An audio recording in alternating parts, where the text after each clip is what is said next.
We're here in Unit 1 where we're doing a little introduction or an overview and orientation about the subject material. Here's the last topic I want to cover in this unit. This is topic 4, the Fourier Transform, and we'll also give some indications of future directions. If f is in L1, meaning it is integrable on all of Rn, and by completeness, you can actually extend the definition to L2.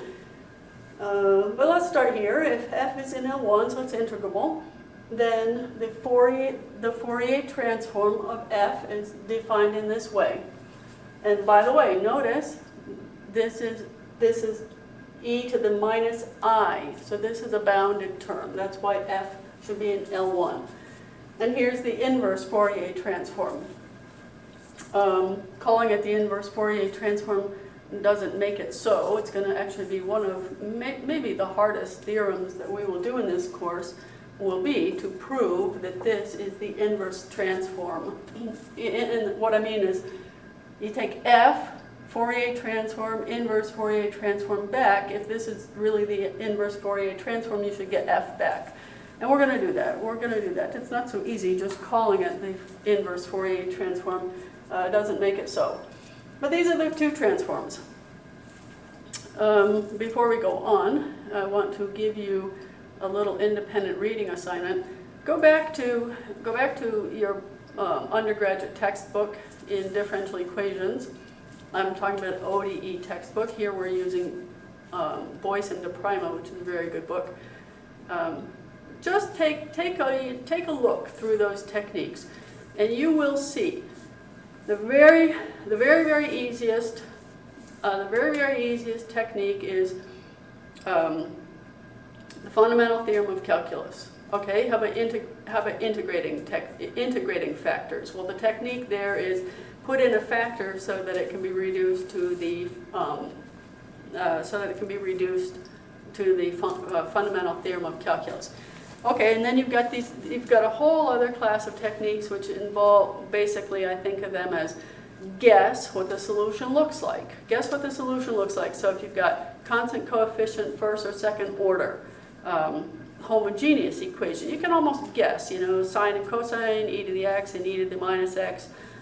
Variation of parameters means perturbing off of those. I can't remember there's another technique that I think is like think of as a perturbation technique. I can't think of the name right now. Okay, but anyway, you see that they all kind of like go together. Now, go to that last chapter, the one where you did integral transforms. This is a totally different idea.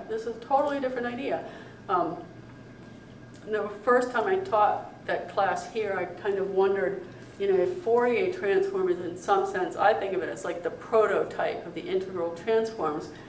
So I said, why are they doing Laplace transform?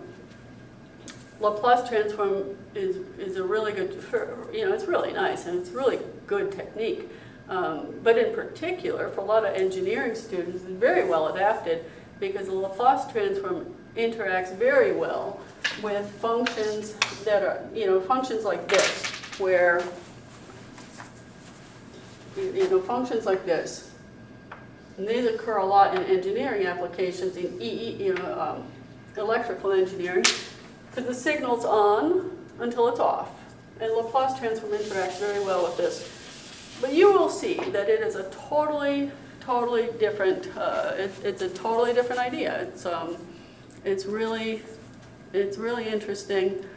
I work a lot with those students at that level of understanding what is a function. What is a function? Because these transforms, they are just like our differential operators. They are functions, but they themselves act on functions. Okay, so anyway, this is the one we're gonna work with, the Fourier transform. And the very great utility of all of these integral transforms comes from the way that they interact with derivatives.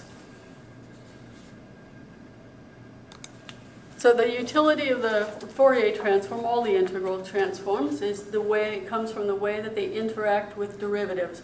So let me give you a simple example. So let's calculate what is the Fourier transform of du dxj, okay? By the definition of Fourier transform, I put it into the definition, right? Du dxj. Now, if the function u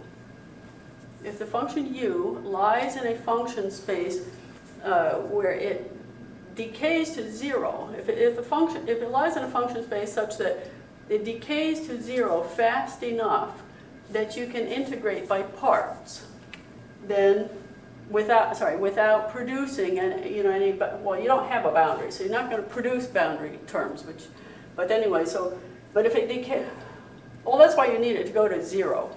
Okay, anyway, if you decay to zero fast enough, then you can do integration by parts without having to worry about, a boundary or behavior at infinity, and this is what you get.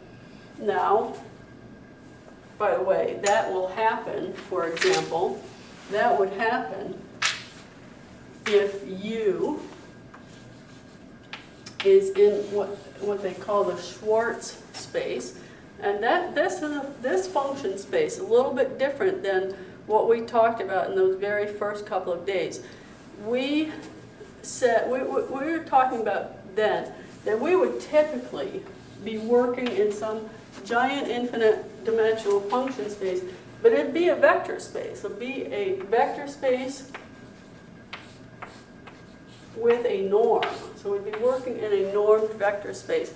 This space is a little bit different. This space, but it is very, very well adapted. You will see when we get to that chapter. It is very, very well adapted to the Fourier transform. It provides you exactly what you need, that you can do this integration by parts.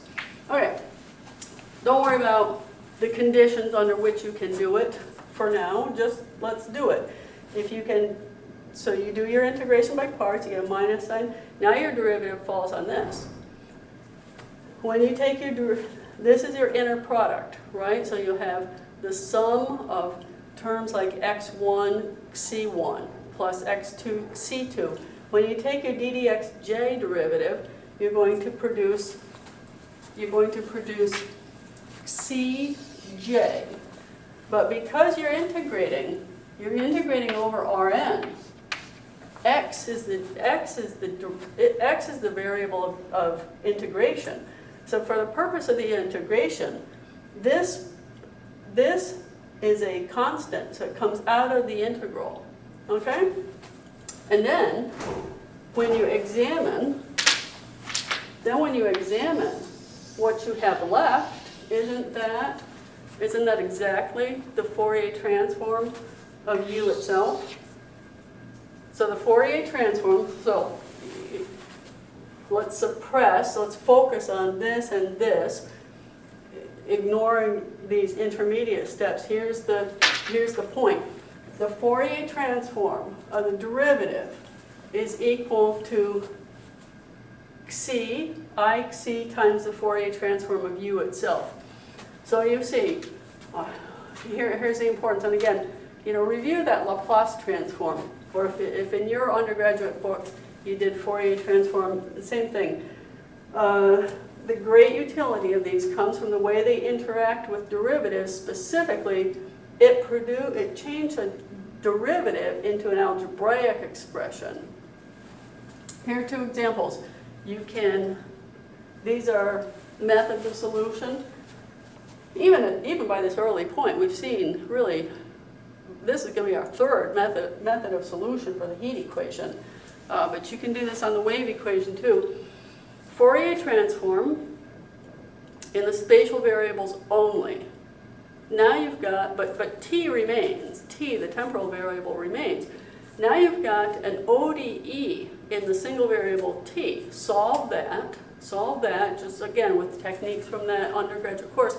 Solve that, inverse Fourier transform back, and that's your solution to either the heat or the wave equation. Let me give you another example.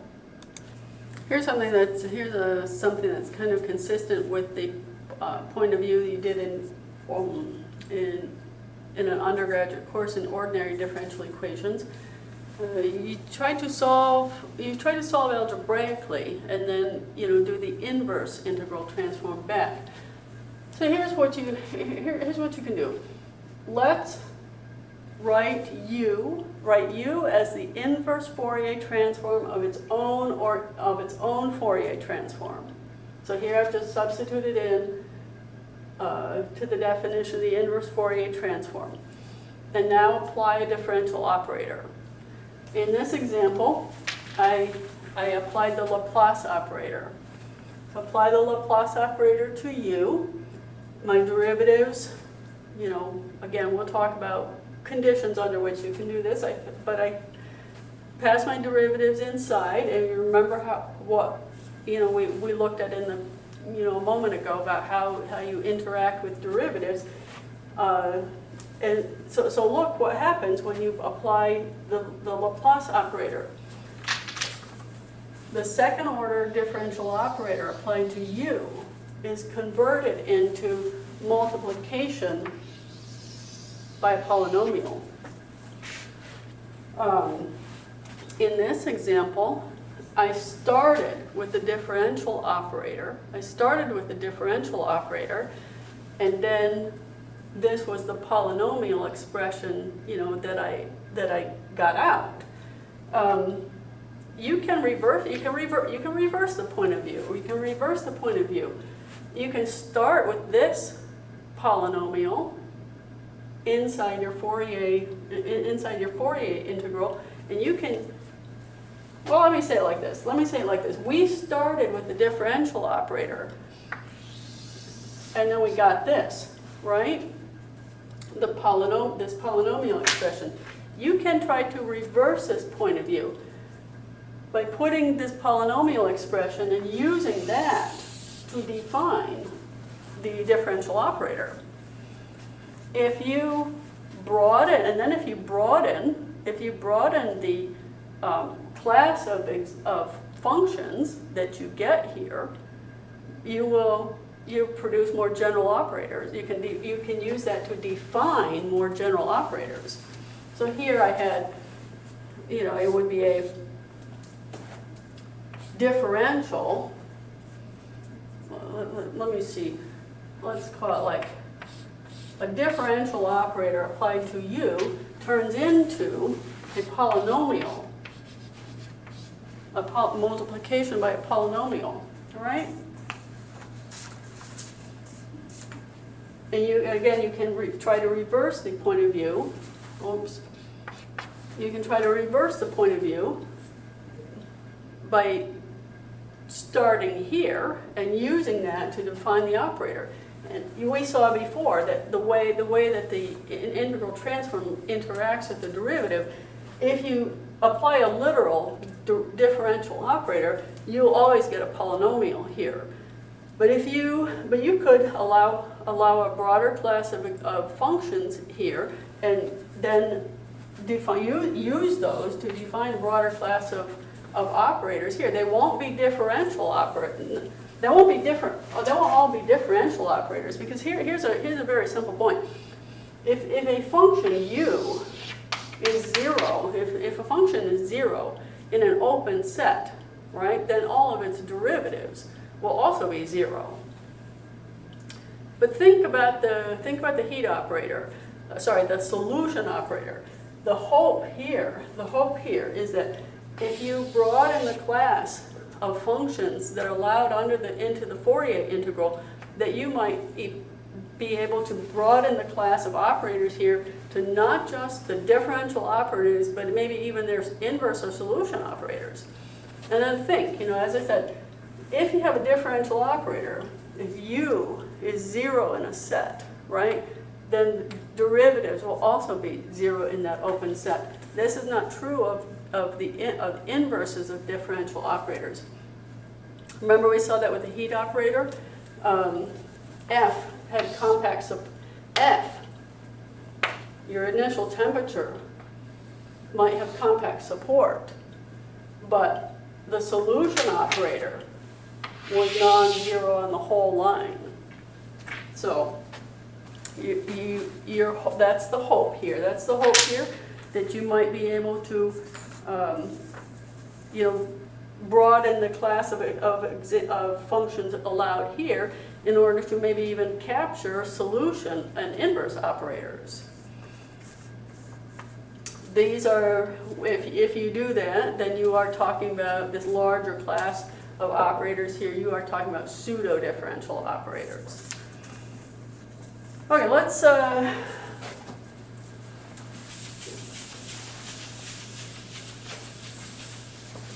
just like you did in differential equations, right? You applied your derivatives, and then you took the Laplace transform, and then you inverse Laplace transform. You solve that then you got an algebraic expression. You solve that equation, then you inverse Laplace transform back. Of course, the little wrinkle here was that the inverse calculation of the inverse Laplace transform involves complex analysis, and so in practical terms, what your students at that level did, they had a table. Like here's a function, here's a Laplace transform. So then, you solve that algebraic equation, and then you look it up in one column of that table. It's like, oh, my function looks like this, and so it is the Laplace transform of this other function. That was your solution to the differential equation. Okay, what if you try to do that here? Like we looked at how Laplace interacts with the Fourier transform. Let's say you try to do that here. You want to solve. Say you're going to solve. You propose to solve the Poisson equation by these methods of Fourier transform.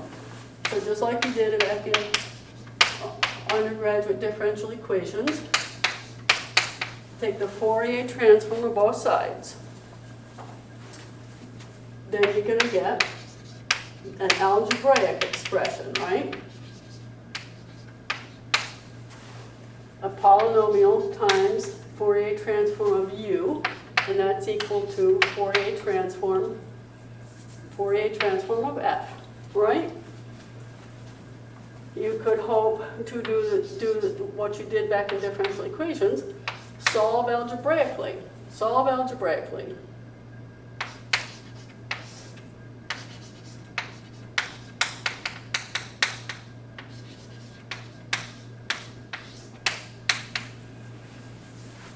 That's your solution for Fourier transform of u, and then you hope to inverse Fourier transform back and get u. So, right, go do your inverse Fourier transform back and solve for u. Of course, you see the problem. Which is that if you look at the definition of inverse Fourier transform, right, you're going to be integrating. You're going to have to integrate this over all of Rn, including the origin, where this denominator is equal to 0. Well, so you can't do it, but you can try to modify the idea, introduce some cutoff functions, and then this isn't quite the inverse, but it's like a first approximation to the inverse, if the inverse operator exists, and so on. Well, that is getting very far afield. Now we're into pseudo-differential operators and cutoff functions, and I don't know what. We're getting really far afield, but this was that was my goal here in this chapter. I want to give you a preview of the subject material, like a little introduction. I want to introduce you to partial differential equations, and I think that I also probably introduced in you a hunger for specificity and a desire to, return to the real world. That's what we're going to do. We're going to work with some real concrete, we're going to start working with some real concrete examples, some real concrete and very explicit computational methods. And I think that in that way you can begin to, internalize this material and make it your own.